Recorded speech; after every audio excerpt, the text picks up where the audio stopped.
Hola a todos, mi nombre es Paola Arenes Alonso, perteneciente a la División Formación y Especialización Presencial de la Dirección de Capacitación.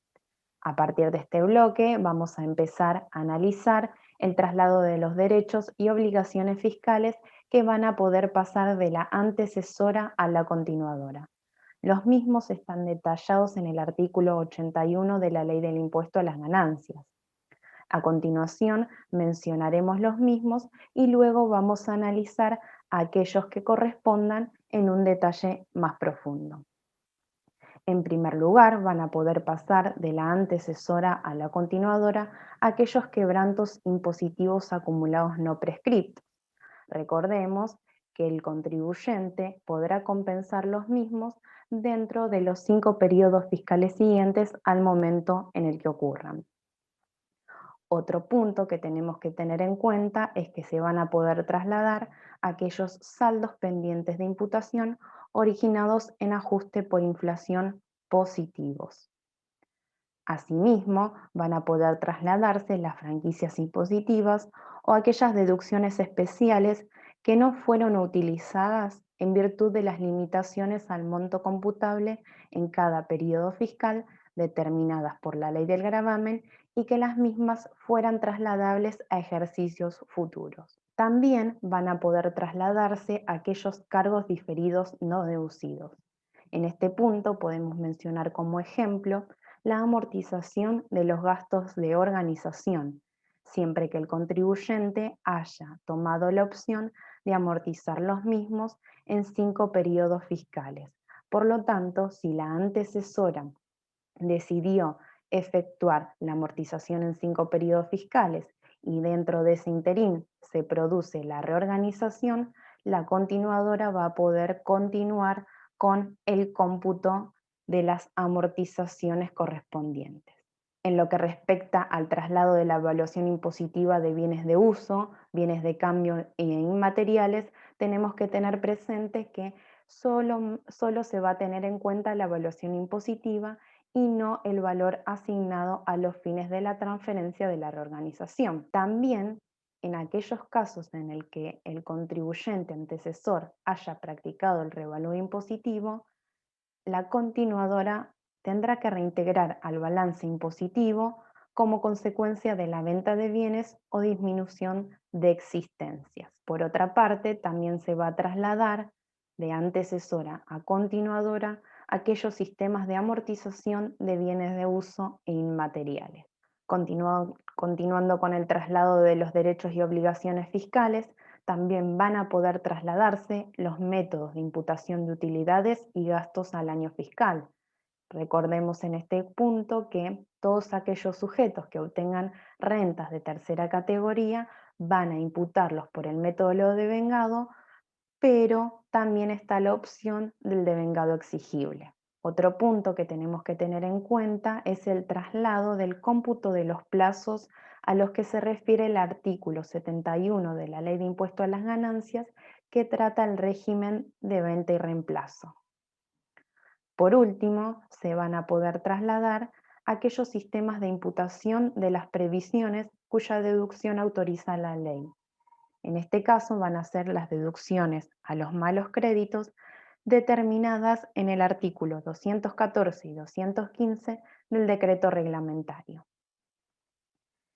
En lo que respecta a los sistemas de imputación, a los métodos de imputación de utilidades y gastos al año fiscal y en el traslado de los sistemas de amortización, el contribuyente continuador podrá optar por la utilización de otro método o sistema siempre y cuando lo autorice la administración. En lo que respecta a los quebrantos impositivos acumulados no prescriptos y las franquicias impositivas pendientes de utilización que fueran originadas en el acogimiento de regímenes especiales de promoción, van a poder trasladarse a la continuadora siempre y cuando los titulares de las antecesoras acrediten haber mantenido por un plazo no menor a 2 años anteriores a la fecha de reorganización, o en el caso de que éste fuera inferior desde el momento de su constitución, por lo menos con el 80% de participación en esas empresas, excepto que coticen sus acciones en mercados bursátiles. Ahora bien, pasaremos a analizar el traslado de los quebrantos impositivos acumulados no prescriptos. En el análisis del quebranto impositivo tenemos que tener en cuenta que es muy importante tenerlos al momento de analizar y planificar estrategias económicas y fiscales. Como mencioné anteriormente, los quebrantos impositivos van a poder compensarse con renta de la misma naturaleza teniendo en cuenta los 5 periodos fiscales siguientes al momento en el que se hayan originado, según lo establecido en el Código Civil y Comercial de la Nación. La Ley del Impuesto a las Ganancias clasifica los quebrantos en generales y específicos. Y en cuanto a lo establecido por aquellas ganancias que deban tributar el impuesto con carácter único y definitivo, la ley establece que no va a poder ser compensados con los quebrantos impositivos por rentas de fuente argentina. Teniendo en cuenta los quebrantos específicos, los mismos son definidos en el artículo 25 de la Ley del Impuesto a las Ganancias y establecen que van a ser originados por sujetos empresa. En este caso, los quebrantos específicos definidos en la ley van a ser la enajenación de activos financieros, ya sea la venta de acciones, cuotas, participaciones, monedas digitales, entre otras. También van a ser quebrantos específicos aquellos productos de establecimientos permanentes. Recordemos que la definición de los mismos lo tenemos en el artículo 22 de la Ley del Gravamen. Por último, son quebrantos específicos aquellos generados por derechos y obligaciones emergentes de instrumentos o contratos derivados, a excepción de las operaciones de cobertura, que las mismas tienen como fin reducir el efecto de las futuras fluctuaciones en precios o tasas de mercado, siempre que se originen sobre bienes, deudas y resultados de las actividades económicas principales. Al pie de la diapositiva le dejamos mencionados donde se encuentra definida el concepto de cobertura. El mismo está detallado en el artículo 76 del decreto de reglamentario, en donde establece la relación que tienen que tener con el riesgo y que tiene que estar relacionada con la actividad generadora de ganancia gravada. Los quebrantos se actualizarán teniendo en cuenta la variación de índice de precios internos al por mayor publicado por INDEC, siempre que se hayan generado a partir del 1 de enero del 2018. Esto está establecido en el artículo 25 y fue introducido por la Ley 27.430. En lo que respecta a aquellos quebrantos originados por aplicación del mecanismo de ajuste por inflación impositivo de los artículos 105 a 108 de la Ley de Impuesto a las Ganancias, no se deben actualizar, ya que no hay tributo que pueda ser cotejado con el capital o renta gravada. Esto fue determinado así en la jurisprudencia que mencionamos al pie. Faber-Mano, Sociedad Anónima, y Orbis Mertin San Luis, Sociedad Anónima, ambos fallos de corte. En el último fallo mencionado, se ha determinado que se impide utilizar tal método correctivo para el reconocimiento de un mayor quebranto, pasible de ser utilizado por el contribuyente en periodos posteriores. Si bien, como se mencionó anteriormente, los quebrantos debían ser actualizados por IPIM, no tenemos que dejar de lado la interpretación establecida por las áreas asesoras que establecen que las actualizaciones deben realizarse por el índice de precios al consumidor nivel general, tal como lo establece el artículo 93 de la Ley del Impuesto a las Ganancias. Esto fue exteriorizado en el ID 24753174 en el año 2019. Para determinar las rentas extranjeras, se computarán los quebrantos en cada categoría, y si luego de la compensación surgiera una ganancia neta, se imputarán contra ellas las pérdidas de fuente argentina. En lo que respecta a la compensación de los mismos, se va a realizar en primer término con las ganancias netas de segunda categoría y luego sucesivamente se va a seguir con las ganancias de primera, tercera y cuarta categoría. En esta diapositiva consideramos relevante dejarles sentado el dictamen 101 del 2002 de la DAT, en donde se establece una fusión por absorción y el tratamiento de la prescripción impositiva hacia las continuadoras. En este caso tenemos una consulta de la empresa P&P Argentina Sociedad Anónima, que es la empresa continuadora. La empresa EE Sociedad Anónima es la empresa absorbida cuyo cierre de ejercicio era el 30 de junio del año 95 y poseía quebrantos a ese momento originados en 1994 y en 1995. P&P Argentina Sociedad Anónima tenía un cierre de ejercicio 31 de agosto de 1995 y consideraba que podía compensar los quebrantos de la antecesora hasta el 31 del 12 del 2000. Sin embargo, en este dictamen se estableció que los quebrantos de los ejercicios cerrados el 31 de junio del 94 y el 30 de junio del 95 por la empresa EESA corresponde como fecha límite para su cómputo el 30 de junio del 99 y el 30 de junio del 2000 respectivamente. En este caso, tenemos que tener en cuenta que el artículo 25 de la ley del gravamen establece que a los efectos de computar y compensar los quebrantos impositivos se va a tener en cuenta los determinados por el Código Civil y Comercial. Por ello, no hace referencia a que se tenga que respetar el año calendario, sino desde el momento en el que se hayan originado, es decir, que debe respetar mes y día en el que se hayan originado los quebrantos impositivos al momento de efectuar el cálculo para su compensación y determinar su fecha de prescripción impositiva. Continuando con el traslado de derechos y obligaciones, también en el artículo 81, inciso B, se establece que se van a poder trasladar aquellos saldos pendientes de imputación originados en ajuste por inflación positivos. Los saldos positivos son el remanente de la tercera parte y o la sexta parte del ajuste por inflación que no pudo computar el contribuyente según lo establecido en el artículo 194 de la Ley del Gravamen. Tenemos que tener en cuenta que el ajuste por inflación de los ejercicios iniciados a partir del 1 de enero del 2018 podrían computar un tercio a cada periodo fiscal según la Ley 27.468.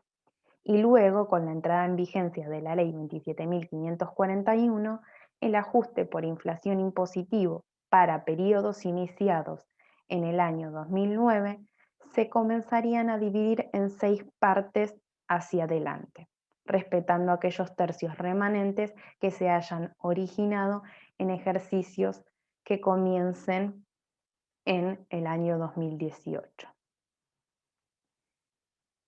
En el caso de que la antecesora haya tenido quebrantos por ajuste por inflación, los mismos no se van a poder trasladar a la continuadora.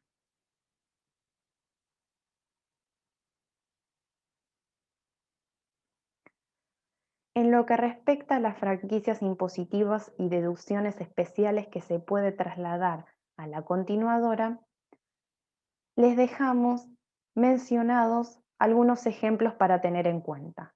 En lo que respecta a las franquicias impositivas, un ejemplo puede ser el introducido por la ley número 19.640, que establece que Tierra del Fuego tiene liberación de impuestos. Y también van a ser un ejemplo de estas franquicias impositivas aquellos saldos de crédito fiscal originados en la fabricación que se van a poder trasladar de la antecesora a la continuadora. En lo que respecta a las deducciones especiales no utilizadas por la limitación en el monto computable, les dejamos mencionados 2 ejemplos claros. Uno es el de intereses, en el cual en el artículo 85, inciso A de la Ley del Gravamen, se establece que aquellos que excedan el valor del monto computable del periodo fiscal en el que fuesen originados van a poder trasladarse al balance impositivo siguiente, teniendo en cuenta el monto computable y además que su utilización va a poder producirse dentro de los 5 periodos fiscales siguientes al momento de su origen. Lo mismo ocurre con los seguros, que establece que van a poder compensarse o utilizarse en el balance impositivo aquel excedente que no se haya podido utilizar en el periodo fiscal en el que se originen, trasladarse a los periodos fiscales siguientes dentro de la vigencia de los mismos. También va a trasladarse la evaluación impositiva de los bienes, independientemente del valor que se le haya dado al momento de efectuarse la reorganización. Consideramos relevante dejarles mencionados los artículos en donde se establece la evaluación de los mismos. En el artículo 56 de la Ley del Impuesto tenemos determinada la evaluación de los bienes de cambio conforme a la actividad desarrollada.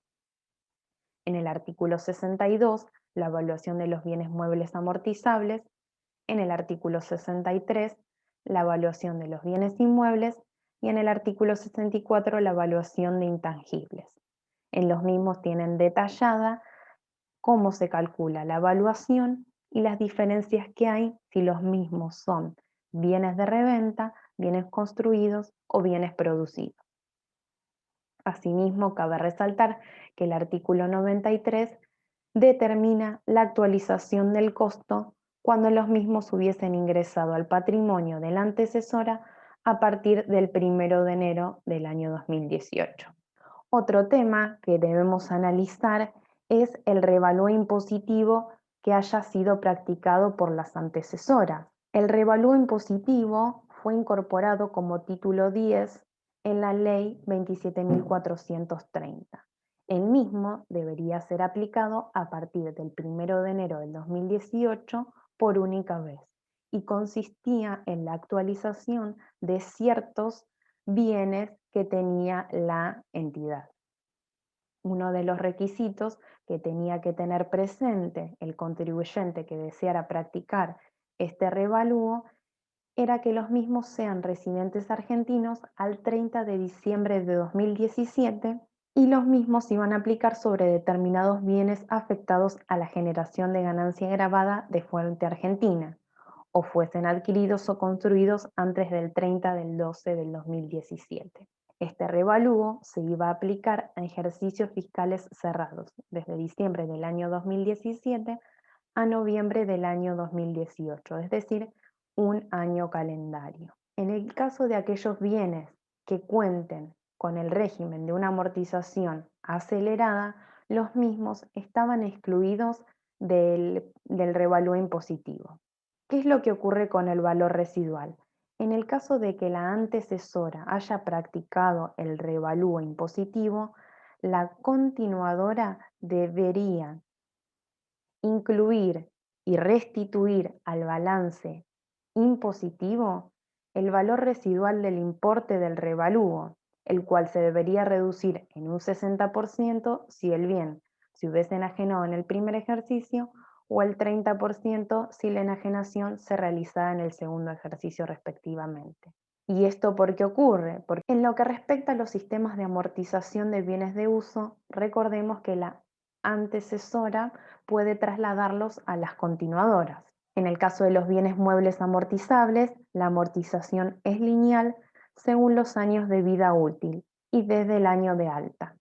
El parámetro que se utiliza para determinar la cantidad de años y la vida útil del mismo es el decreto número 1038 del año 2000, que es el reglamento de la ley de leasing. Sin embargo, tenemos que tener en cuenta que el contribuyente, según el tipo de actividad, puede optar por un método alternativo de amortización, ya sea la energía consumida, los kilómetros recorridos, las unidades producidas, entre otros métodos. En lo que respecta a la amortización de los inmuebles, los mismos se amortizan por trimestre de alta en un 2% anual, es decir, un 0,5% trimestral sobre el costo del edificio más las mejoras, mientras que en el caso de los bienes inmateriales, los mismos se amortizan por el tiempo de vida útil desde el momento de su habilitación, tal lo define el artículo 85, inciso E de la Ley del Impuesto a las Ganancias.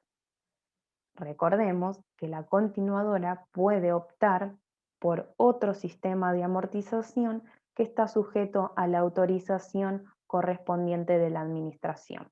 Por último, vamos a analizar el traslado del cómputo de los plazos en el caso de que la antecesora haya optado por venta y reemplazo de bienes. Esta opción está dispuesta en el artículo 71 de la Ley del Impuesto a las Ganancias y en el artículo 159 del Decreto Reglamentario. La opción consiste en afectar la renta producto de la enajenación al costo del nuevo bien de uso para el desarrollo de la actividad económica. La amortización del nuevo bien deberá practicarse sobre el costo del mismo, disminuido en el importe de la ganancia generada por la venta del bien de reemplazo.